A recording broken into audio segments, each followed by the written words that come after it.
University's sustainability coordinator.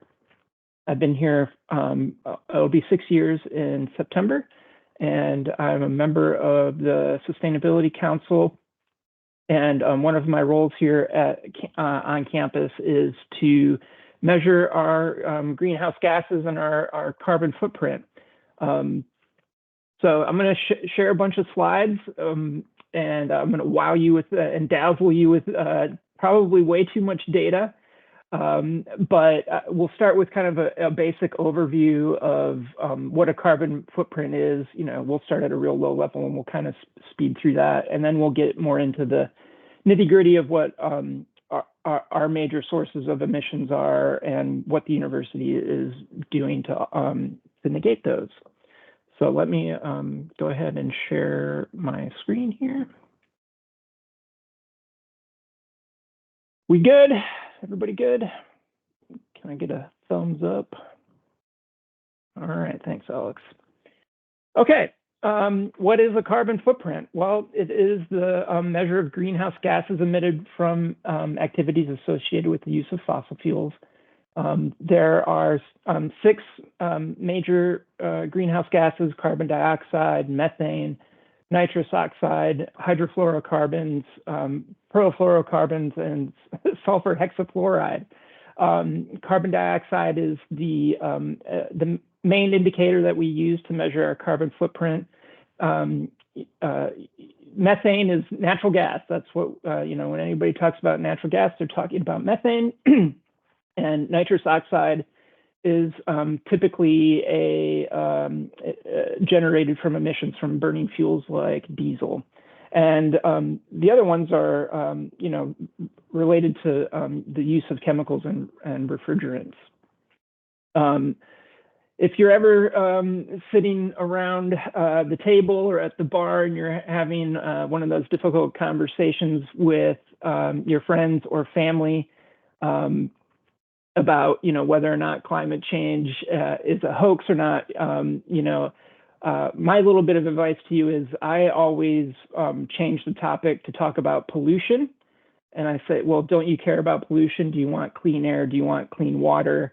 It's hard for people to say no to that. Do you want to be able to swim in the oceans and in the lakes and have clean drinking water?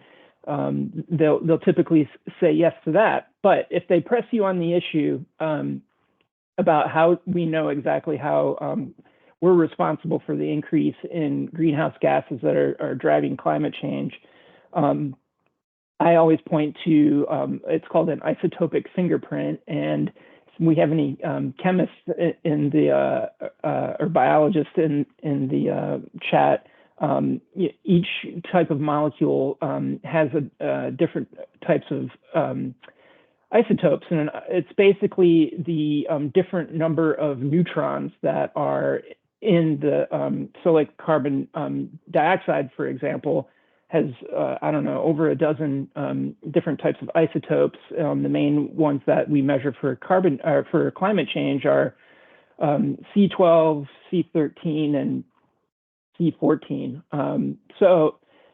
They just look at they take atmospheric samples, or they'll core, they'll take air from ice cores, and they'll be able to measure the different types of isotopes in the atmosphere at any given time period. And that's how we can tell that there are more carbon molecules in the atmosphere, or carbon's an element, but carbon dioxide molecules that are in the atmosphere that have an isotope related to the burning of fossil fuels. Just quick point of global temperatures. This is from the United Nations International Panel on Climate Change. We're about 1 degree Celsius warmer. I think that's about 2.5 degrees Fahrenheit than it was in the 1800s. We are currently not on track to meet the Paris Climate Agreement to keep temperatures from exceeding 1.5 degrees Celsius above pre-industrial levels. 2023 was the warmest year since global records began, and the 10 warmest years in the historical record have all occurred in the past decade. The current path of carbon dioxide emissions, temperatures could increase by as much as 4 degrees Celsius, and that's going to be like 7 degrees Fahrenheit approximately. We have to drop emissions by close to 8% per year from 2020 to 2030 to keep temperatures from exceeding the minimum target. So this is kind of an example of, I think this is from NOAA's the National Oceanographic and Atmospheric Administration's satellite system. So the picture on the left is the warming of the planet from 1901 to 2023. And then if we just look from the last 3 decades, from 1994 to 2023, you can see that the rate of the increase of temperature is growing drastically. So now we're going to kind of get into the nitty gritty. So one of the tools that we use to measure our efficiency here on campus is called a degree day. This is a unit that's used to determine the heating or cooling requirements of buildings, representing a fall or rise of 1 degree below or above a specified outdoor temperature, and we use 65 degrees. So this is temperatures or degree days specifically related to Greensboro and the Triad area, and this is data that our facilities and energy analyst Nihal El Reyes puts together for us. We have monthly meetings with a team of engineers and electricians and plumbers and all kinds of people to talk about stuff. So this is total degree days, the gray line, and then it's a little counterintuitive, but a heating degree day is measuring how cold it is outside. So if it got, if it was 64 degrees, that's 1 degree day for that day. And then vice versa, a cooling degree day is the temperature above 65. So we have to either turn on the heat or we have to turn on the air conditioning. And so what you're seeing here is with the heating degree days, this is the average temperature below 65. And so you can see the cold days are getting warmer. It's dropping. We're having fewer heating degree days. And then vice versa, we're having more cooling degree days because we have to turn on the air conditioning because it's getting too hot. So from this is a couple referring to the slide of the 2 pictures of the globe and the 2 different temperatures. You can see from 2009 to 2023, we've had a 12% decrease in heating degree days and a 16% decrease in cooling degree days, and that actually shouldn't be. I don't think that should be green, but and then if you go a little bit further back, it changes a little bit. One thing that you can notice is that we've been in a La Nina weather pattern, and so the summers have actually been a little bit more moderate than we're used to seeing in the past decade or so. You can see that the trend has been going up, and then in 2021, 22, and 23, it starts to dip below that average a little bit. This is talking about, and by the way, please interrupt me at any time. Raise your hand or put a question in the chat if if you need me to slow down or clarify something for you as well. I am talking kind of fast because I do have a lot of slides that I want to get through today. So this is the slide on the picture on the left is per capita. So this is the amount of carbon emissions, and we really talk about the metric ton equivalency of CO2. So I'll show you later about global warming potentials and how we always talk about CO2, but we're measuring all those other greenhouse gases, and they have equivalencies to carbon. So like methane is like 40% more it traps 40% more, or 40 times the heat that carbon dioxide does. So we're always talking about carbon equivalencies. So in the United States, we've got we use a lot of electricity. I remember learning at one point recently that our refrigerators basically use the amount of electricity in a year that some households use in less developed countries, to just give you an idea of like how much more electricity we're using than countries in like Africa or Asia or even South America. So these are the three main contributors, United States, or five main contributors: United States, China, United Kingdom, and India. And then this is the rest of the world. And you can see in overall emissions, China has surpassed the United States in recent years, but we're still the second single largest generator of greenhouse gas emissions on the planet. Next slide.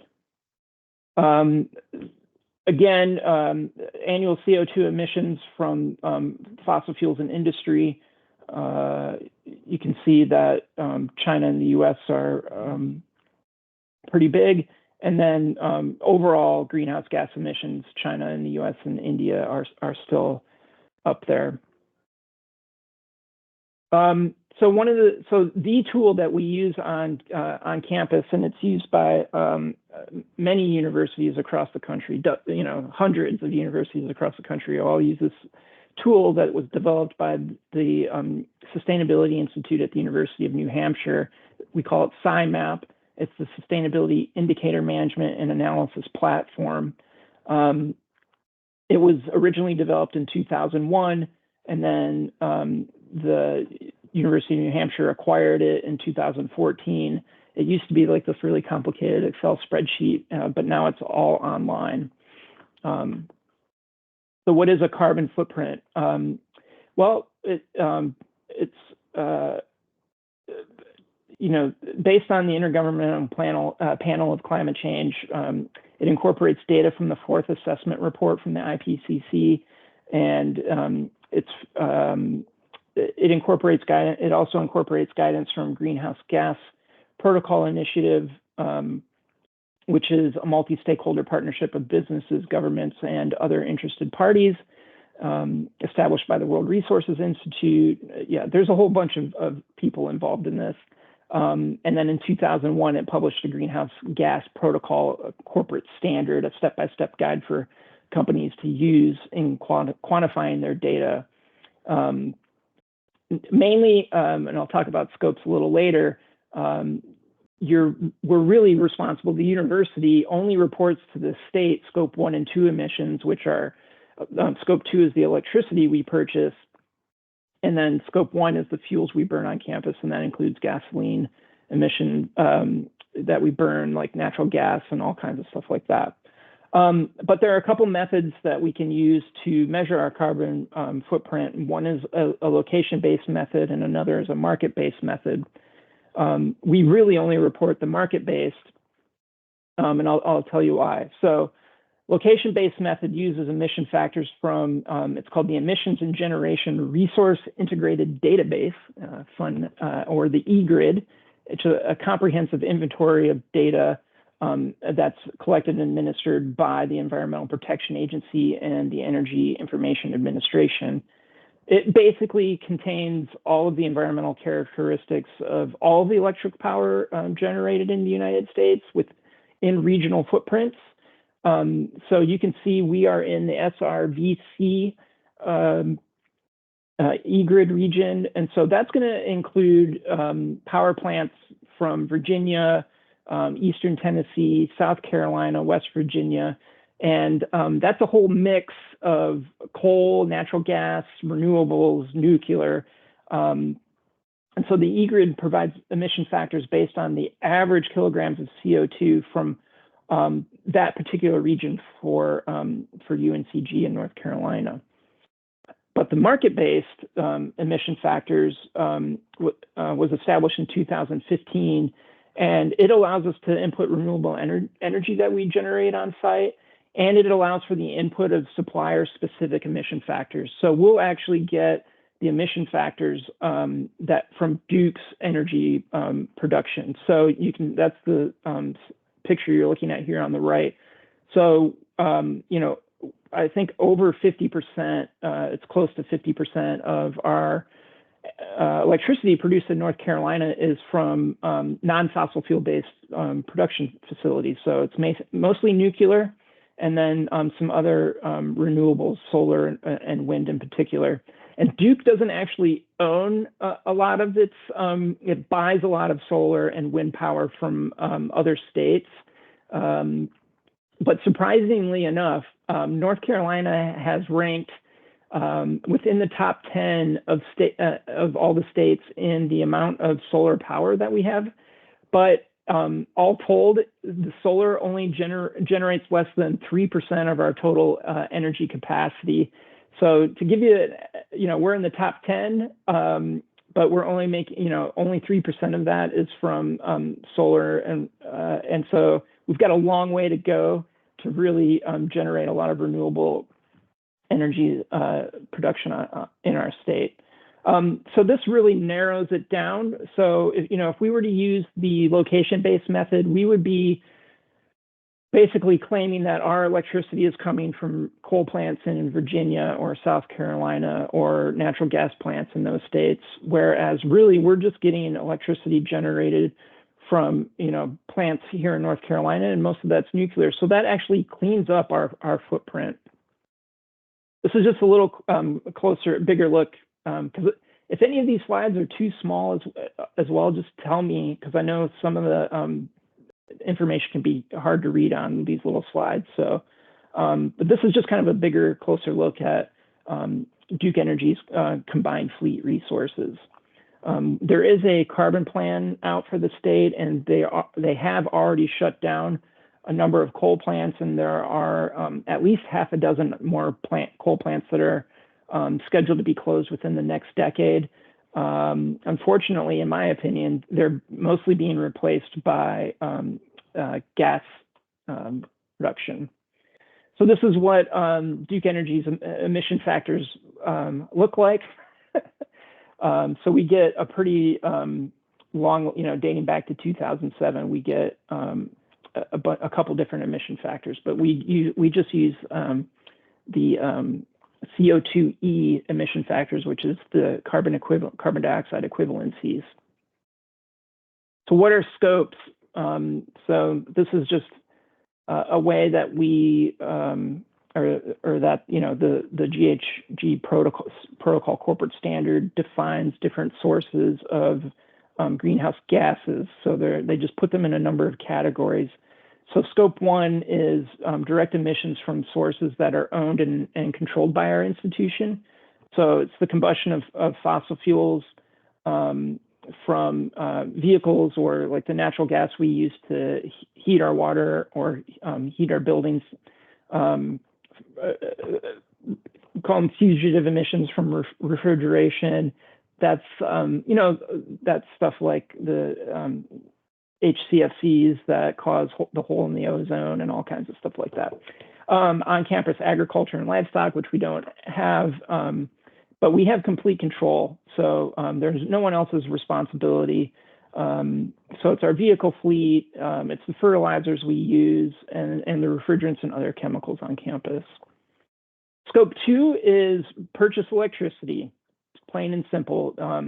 It's going to be used for electricity, steam, and chilled water. We are not directly responsible for these emissions. They're generated by Duke Energy's power generation. So it's purchase electricity, purchase steam, purchase chilled water, and any renewable energy certificates that we might want to purchase. Scope 3 are emissions that are related to our operations, but are not within our control. So this is things like commuting, the emissions that are generated from your vehicles, from driving back and forth to school or work, travel, so whether or not you're driving or flying to a conference, and then upstream emissions associated with paper and food production, the amount of emissions from our waste, whether, stuff that we send to the landfill. And then there's this thing called FARA, which is emissions that occur upstream from all of the combustion fuels that we purchase or the generation of their energy. So earlier I was talking about carbon dioxide equivalencies. So there's this standard, it's called the global warming potential, that was developed to allow comparisons of global warming impacts of different gases, greenhouse gases. It's relative to the emissions of 1 ton of carbon dioxide. So carbon dioxide is the standard. And then you can see methane, it has a global warming potential that is of 27 to 30. So over 100 years, CH4 that is emitted today lasts about a decade on average, which is much less than CO2, but it traps much more heat in that short amount of time. Nitrous oxide has a global warming potential of 273 times that of CO2 on a 100-year time scale, and it will remain in the atmosphere for 100 years or more on average. So it's a really potent greenhouse gas. And then we have all of the CFCs, HFCs, HCFCs, PFCs, and all that. These are very high global warming potentials. For a given amount of mass, they trap substantially much more heat than CO2. And they can be in the thousands or tens of thousands for global warming potential. Okay, so when I gather data, I have to submit a lot of institutional data as well. And so we track population trends on campus. So you're looking at full-time equivalencies of students, faculty, staff, and student residents and distance ed here. If you've been working at the university for a while, our enrollment peaked right pre-pandemic, and it's been on the downhill since then. Employment has been fairly steady. Obviously, we and student residencies, we're not. 2021 is when we were in the throes of the pandemic, and students weren't coming to campus, and people were furloughed, and all kinds of stuff. So that's why you see those dips in the past few years. We also track the amount of building space we have on campus. So this is, we have almost 7 million square feet of indoor building space on campus, and about almost 450,000 of that is space used for research. So that's defined basically as laboratories, and labs have are much more energy intensive than just a regular office or classroom space. They have a lot of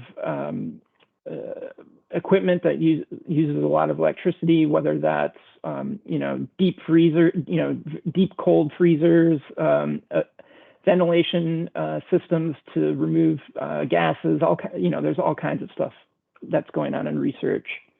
What we're looking at here is our use of natural gas and then our total energy budget. So natural gas usage, this is measured in British thermal units. And you can see we are on a upward trend of our natural gas usage. And some of this is related to the cold snaps. So even though we've had mild winters, mild summers, we've had fairly cold winters. In fact, I think you'll remember if you were in North Carolina, 2 Christmases ago, there were brownouts in the state because it got so cold and the grid couldn't keep up with the energy demand from people trying to heat their homes. We're also seeing an increase just over the last 2 years in the amount of money we have to spend on our energy bills.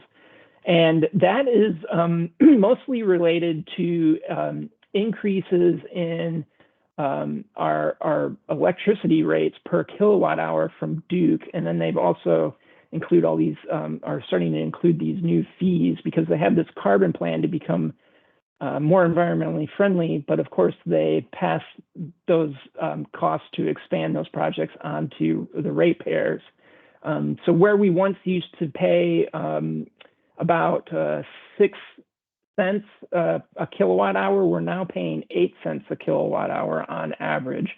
We do have we pay for a rate, a demand rate usage, which means during peak demand times, we'll actually be paying more per kilowatt hour. So there's incentives for us to reduce the amount of our need to use electricity and natural gas on campus, particularly around peak demand, so that we lower our utility bills. One of the great things that we've accomplished, even though we've had these increases in our total gross square feet on campus and increases in our research space, we've actually had a 30% reduction in the amount of CO2 equivalencies per 1,000 gross square feet since 2009. So we're growing, but we're becoming much more efficient. We have 20 LEED certified buildings. That's for the U.S. Green Building Council. LEED is Leadership in Energy and Environmental Design. And those buildings equate to about 25% of our total gross square footage.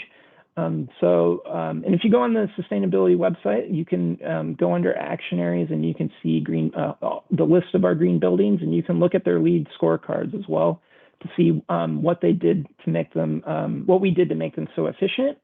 And the renovation of the library, if you haven't been sitting in on those meetings, is going to be a LEED certified renovation as well. So we always aim for LEED silver, and the buildings get ranked in terms of efficiency, connections to transportation. It's not just about energy, but it gets ranked from certified to bronze, silver, gold, and platinum. We don't have any platinum buildings, but we have at least half a dozen gold certified buildings. All the buildings in the quad are gold certified.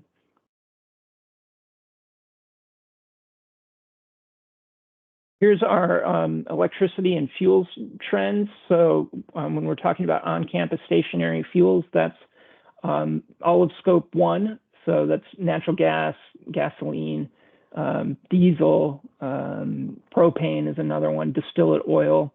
So you can see we are using less electricity, but using more natural gas over the years. This is trends in commuting and business travel. So on the left is employee and student commuting. This data is actually, I wouldn't call it very accurate. I do commuter surveys every year, but we don't get enough of a response to consider it a significant and appropriate enough sample size, but I do my best with what we get. So, you can see, obviously, it dipped in 2020 and 2021 because of the pandemic. And then the same with air travel. The state, we couldn't travel out of state either by car or by plane during the pandemic. And so our emissions dipped pretty significantly, and you can see things are on the rise again as we get back to business as usual. So this is our overall carbon footprint that we're looking at right here. In 2009, I believe the exact number was approximately 77,000 tons of CO2 that we had were responsible for emitting. And now we're down to approximately 66 to 67,000 tons. Again, you can see the dip in our emissions during the pandemic, and then we've slowly been coming up again and are starting to level out as we've getting back to business as usual. And so we had achieved almost a 20% reduction during the pandemic based from our 2009 emissions, which we consider our baseline. And now we've rebounded, and we're at about a 13% reduction in our carbon footprint. This is kind of, I know this is a little hard to see here.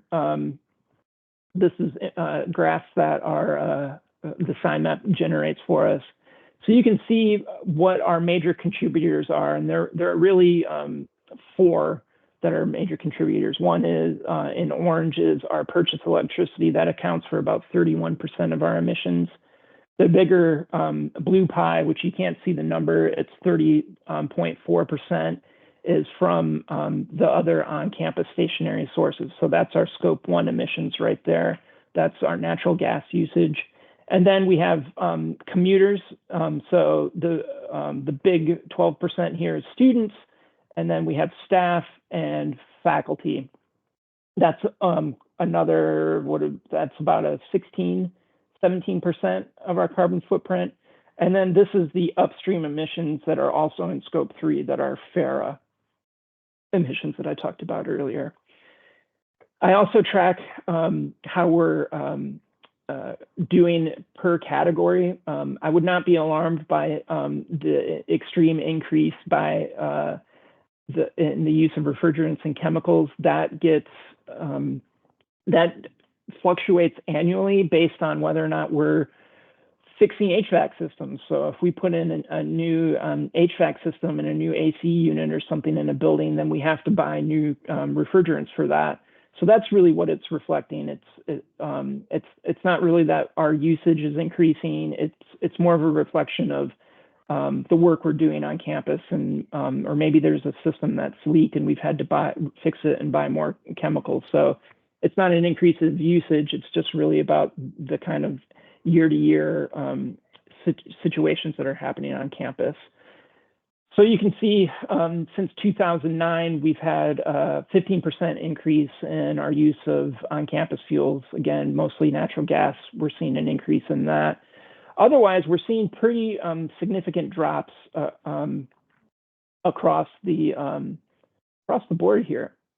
Doing pretty well. And again, we're at a 13% reduction altogether.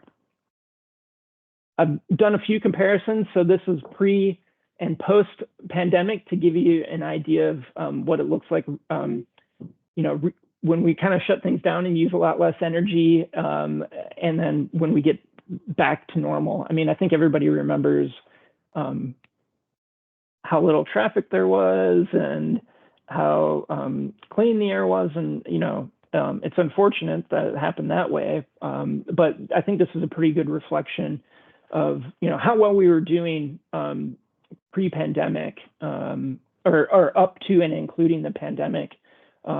So we still had increases in our natural gas usage and chemicals, and particularly in air travel. I think as we grow in population, both in terms of employees and students, people are just, the more people you have, they're all going to travel to some degree. I travel to at least a couple conferences myself a year. So we do see increases in that.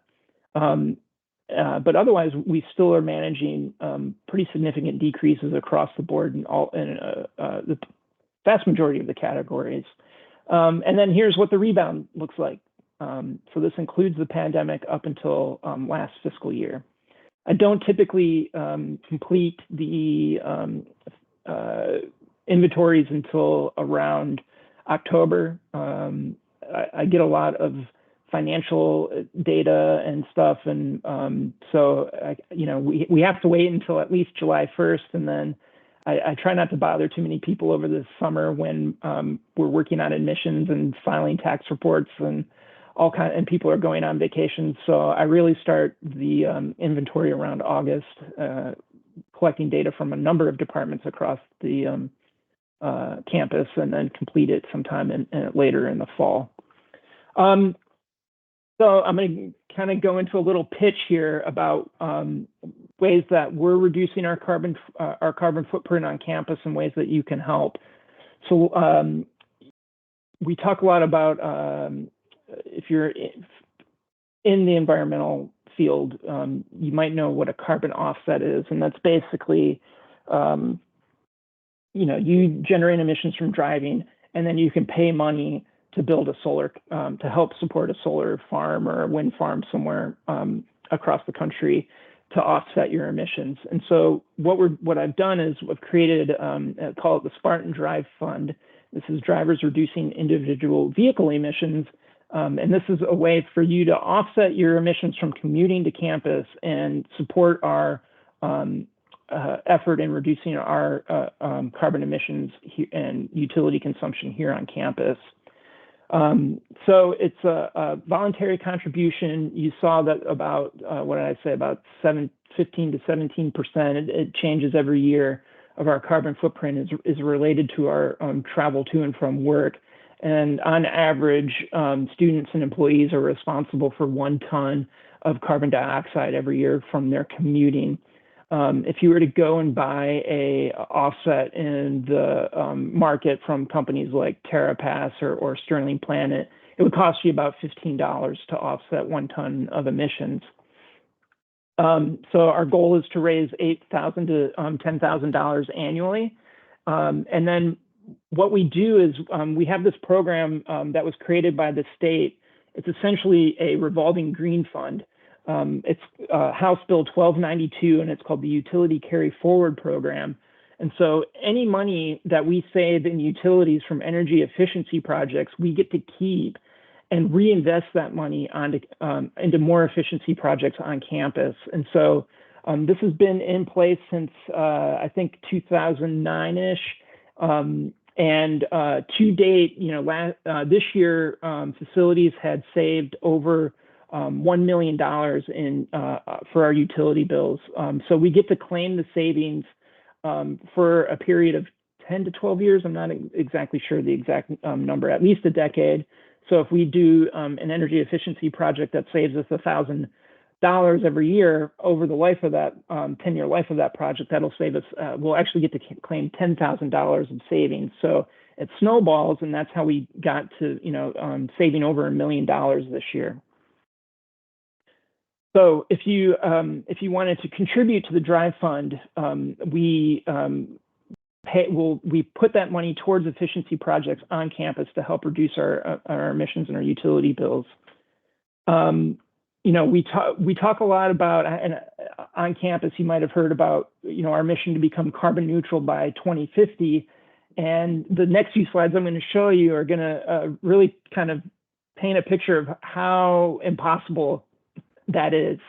And we really only use 2050 because of the research that the Intergovernmental Panel on Climate Change has generated to say, like, we need to become globally carbon neutral by 2050 in order to have, reverse, all the global warming and climate change that is happening on the planet. And that's the target date that we've got to reach. So that's why we say carbon neutral by 2050. It's an internationally agreed upon target to reduce our greenhouse gas emissions.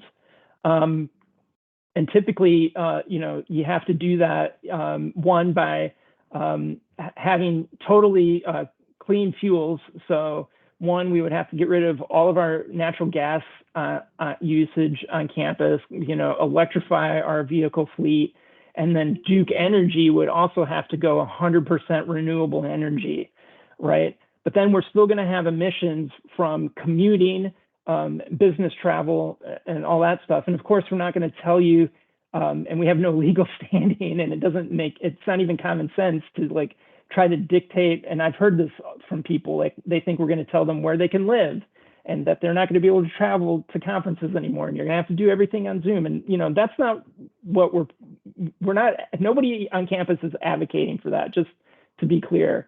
You can live wherever you want. You can drive the car that you want. You can fly wherever you want.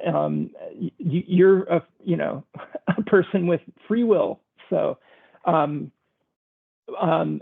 our typical pathways for reducing Scope 3 emissions would be to increase student residencies. So obviously that would be building more dorms. It's within our control, but it's expensive to expand that. Flexible work from home policies, attending conferences online, which we do have active programs. A lot more people, I think, post-pandemic are working from home more frequently, whether or not they're doing it full time or they work a couple days from home and then a few days on campus. We do have carpool options. There's, I just forgot the name of it.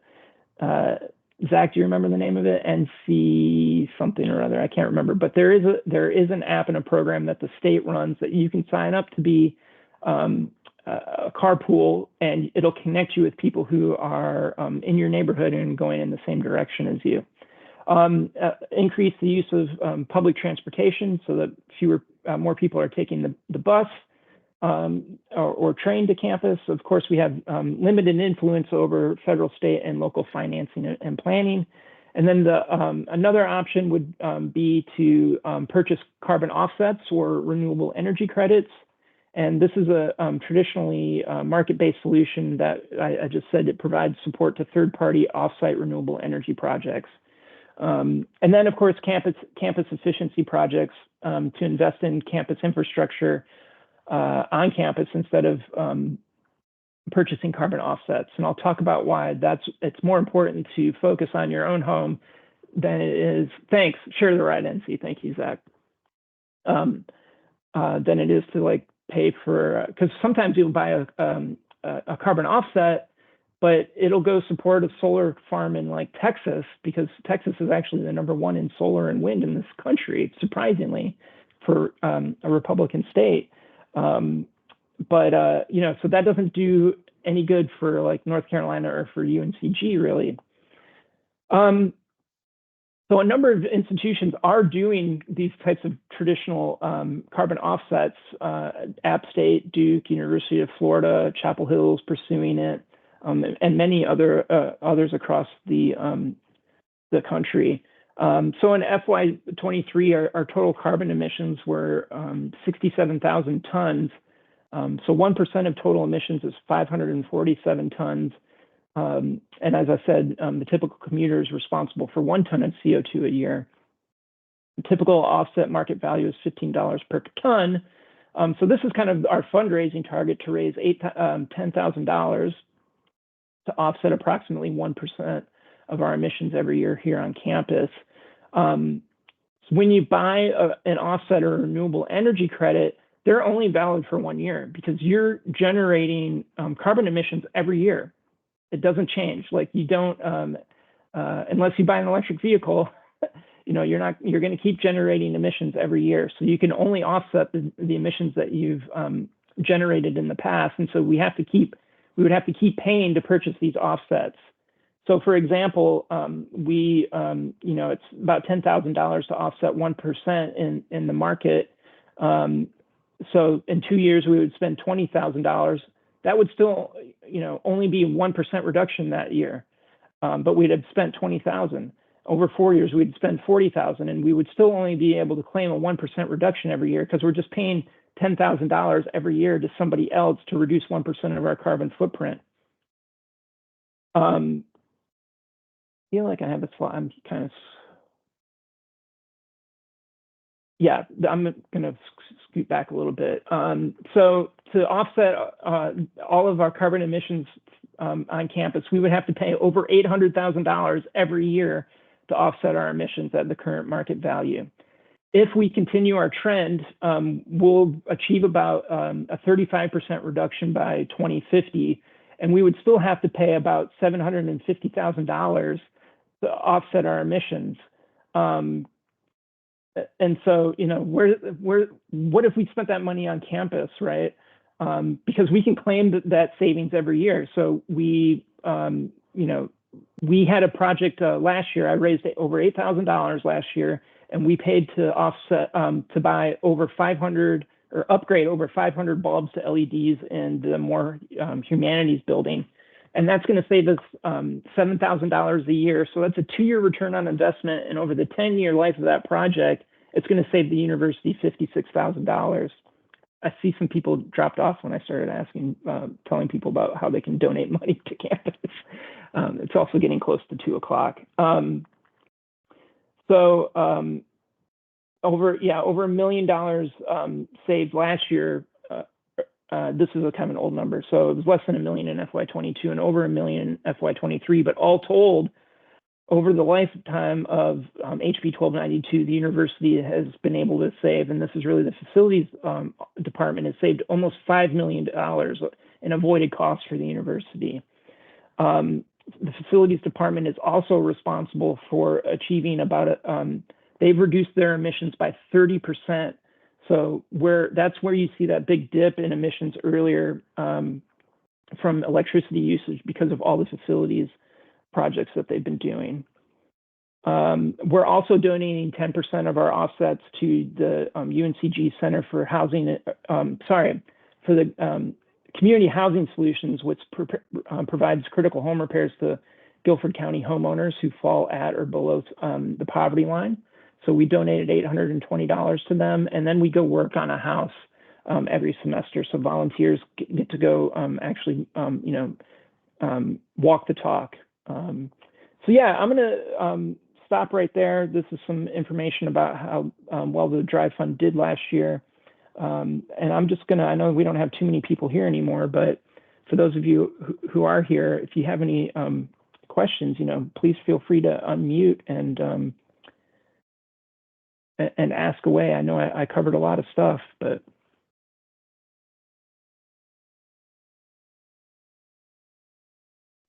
Jack, you should get a link to it in the Teams folder. Like, so if you click into the meeting on your calendar, it'll be under the Files tab, and you'll be able to see the recording that way. And then I'll edit it on YouTube, and I'll probably put it on YouTube and put it on our website as well. We do have a YouTube page. If you just look for UNCG Sustainability on YouTube, you can see all kinds of videos on there. We have we have a lecture and dialogue series. We've got over 100 faculty on campus that conduct sustainability related research, and we've had over a dozen of them present on their research over the last few years. And so that's on there. There's all kinds of, there's videos about our Green Fund projects on the website, on the YouTube channel as well. Any other questions?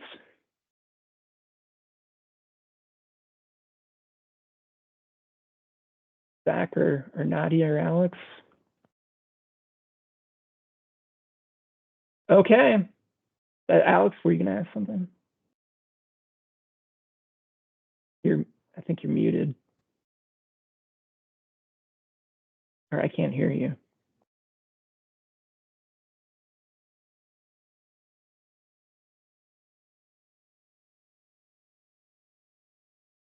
Yes, that's the channel, Jack. Thanks, Alex. I know that was a lot of information, but it is awesome. Thanks, Jack. I appreciate it. There's a lot to consider. There's a lot of data points that we look at, and I probably could have gone into a lot more detailed information, but we're on the right track. And I think I will say one more hopefully uplifting thing is that it's talking about climate change and global warming can be a lot of gloom and doom, but whenever we do something positive to address it, it's always good news. And even though we're not on track to meet the Paris climate change agreement, there's still a lot to do, and we don't want to get to the worst case scenario. So we need to continue to make these efforts to reduce our dependence on fossil fuels, because we're really not, we talk about the environment and we think about it in terms of like plants and animals, but we're really talking about having a place for people to live, a healthy planet for us to drink water and to breathe the air and to be able to go outside and stuff like that. So we're really talking about doing all of this for our community, our neighbors, and our and the planet in terms of the people on it. So I hope you appreciated this, and I appreciate y'all taking the time today. Today is actually Arbor Day, so happy Arbor Day. You can find my contact information on the sustainability website and reach out to me anytime if you have questions or ideas on ways that you think you can help out on campus. Take care.